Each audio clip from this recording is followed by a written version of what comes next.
आप तो मनोकाल को हाथ लगाकर उसे बार बार मेरे लिए बुलाते हो। ये बालक मरने योग्य है। मैं अबोध बालक समझ के क्षमा क्या कर दिया। तुम्हें तनिक भी एहसास नहीं कि तुम्हारे सामने कौन खड़ा है।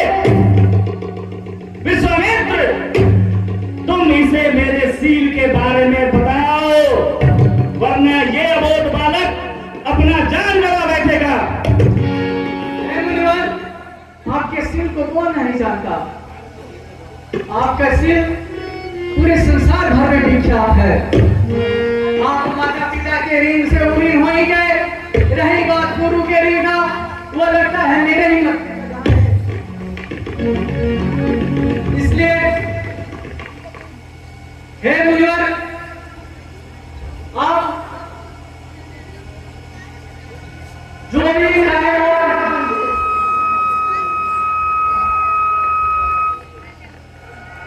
हे मुनिश्रेष्ठ, आप मुझे भरोसा दिखा रहे हैं, पर हे राजाओं के शत्रु, मैं आपको ब्राह्मण समझ के बचा रहा हूं। लगता है आपको कभी बलवान और वीर नहीं मिले। हे गोसाई, इस बालक को कृपा करें। ये नादान और मुझे बच्चे की तरह है। ये नासमझ अगर आपके प्रभाव को जानता तो कभी आपकी बराबरी नहीं करता। हे गोसाई, बालक गलती कर देते हैं तो माता और पिता गुरुजन उनका ध्यान नहीं देते हैं, परंतु उनका हृदय को आनंद हो जाता है और आपको स्वरूप जाने हैं ना। अरे राम, तेरा ये भाई बहुत बड़ा कपटी है रे। जितना तन से गोरा है उतना ही अंदर से काला है। ये दूध मुआ बच्चा नहीं है। इसका पूरा मुख विष से भरा हुआ है। देख इसे, देख कैसे चिढ़ा रहा है ये मुझे। हे मुनिवर, क्रोध पाप का मूल है, जिसके बस में होकर मनुष्य अनुचित कर्म कर बैठता है। यह धनुष आपको इतना ही प्रिय है तो किसी कारगर को बुला लीजिए और इसे जुड़वा लिया जाए। हे गोसाई, आप तो जानते हैं बालक और बड़े का स्वभाव एक जैसा होता है। गुरुजन इनको दोष नहीं देते। हे गोसाई, लक्ष्मण ने तो आपका कुछ बिगाड़ा नहीं है। आपका अपराधी तो मैं हूँ। अब आप हमें आज्ञा दें कि मैं क्या करूं जिससे आपका क्रोध शांत हो। शिव के इस धनुष को तोड़कर तुम मुझे अपनी बातों में फंसाना चाहता है। इधर उधर की फिजूल बातें करके समय को व्यतीत कर रहा है। तुम मेरे संतोष के लिए मुझसे युद्ध कर या फिर आज से राम का रहना छोड़ दे। हे गोसाई, क्षमा करें। लक्ष्मण आपको नाम से तो अवश्य जानता है, परंतु आपको कभी देखा नहीं था। आप साधु के वेश में आते तो लक्ष्मण आपके चरणों की धूल अपने माथे पे अवश्य लगाता। आपके हाथ में धनुष बाण और कुठार देख लक्ष्मण क्रोध में आ गया। परंतु हे गोसाई, सेवक और स्वामी में युद्ध कैसा, हम में और आप में बराबरी कैसे? कहाँ आपका चरण, कहाँ मेरा माथा? मेरे धनुष में सिर्फ एक गुण, आप में परम पुनित 9 गुण। कहाँ मेरा एक छोटा सा नाम राम और आप परशु सहित राम। अरे राम, तू भी अपने भाई की तरह कपटी है। तूने एक शिव के धनुष को क्या तोड़ दिया?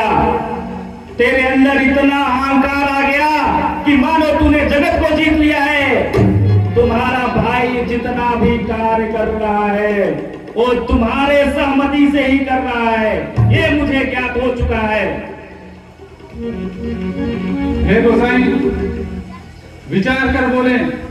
पुराना धनुष था, मेरे छूते ही टूट गया, इस पे मैं अभिमान क्यों करूं?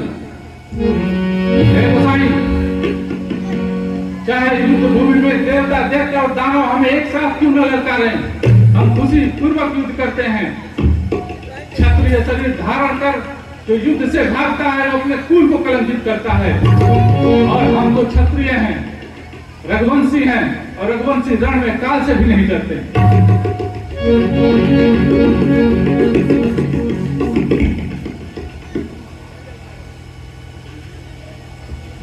मुझे लगता है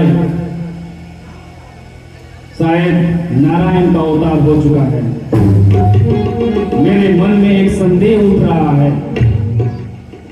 मुझे अपने मन में उठने वाले संदेह को दूर करना ही होगा।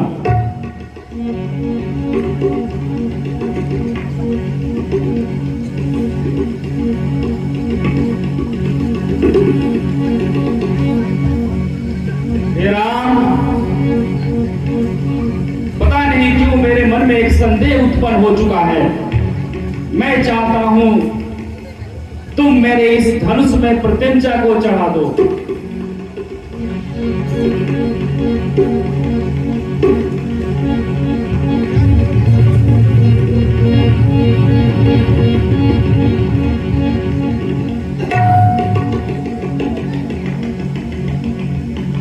अब मेरा संदेह दूर हो चुका है। इस धरा पे शत्रुओं के नाश के लिए, देवताओं की रक्षा के लिए, धर्म के पालन के लिए स्वयं नारायण का अवतार हो चुका है। अब इस धरा पे मेरा कोई काम नहीं। राम, तुमने इस धनुष के प्रत्यंचा को चढ़ाकर मेरे मन में उठने वाले हर एक संदेह को दूर कर दिया है। अब मुझे ये ज्ञात हो चुका, इस धरती से पाप को मिटाने के लिए स्वयं नारायण का अवतार हो चुका है। मैं अपना ये धनुष आपको समर्पित करता हूं।